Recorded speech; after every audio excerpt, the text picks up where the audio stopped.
Hello mga lods. So welcome ulit sa aking mini vlog no. So may dinala sa atin na washing machine na Astron.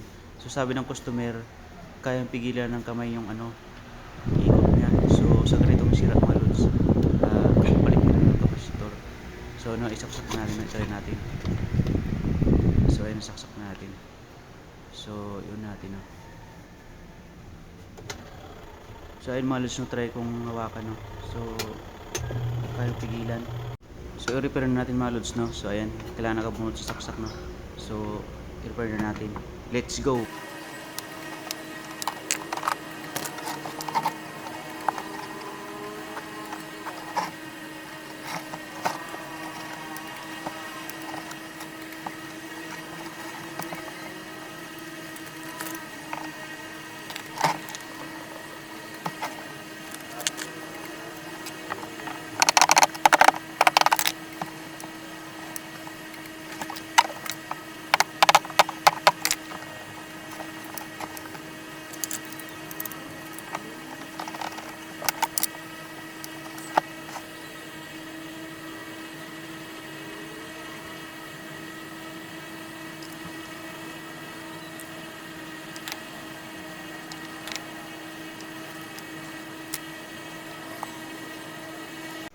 So ito yung sira lods no, yung kapasitor niya no, upik na, parang nag-overheat siya. So ito yung bago natin, yung isa. Ito yung bago natin.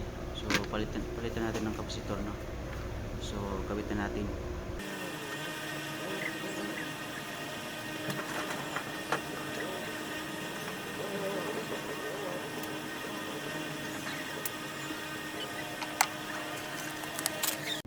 So napalitan na natin ng kapasitor lods na yan.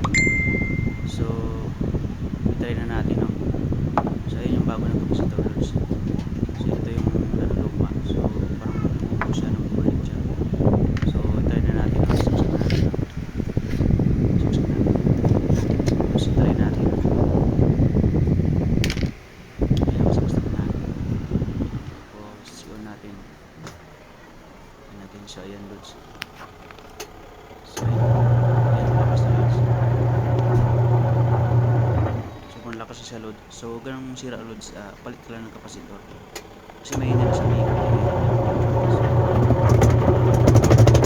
so malakas na siya, hindi siya mahawakan.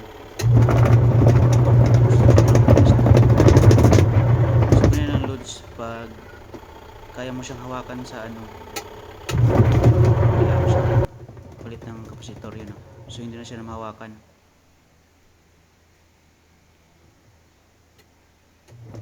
So ayun loads no. So okay na loads. So ito rin natin maglaba loads no. So ayan.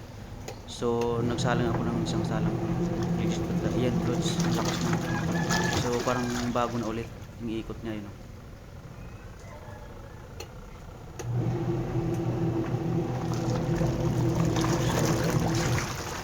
Sobrang lakas na. So hanggang dito na lang video ko loads. Thank you for watching. Bye bye.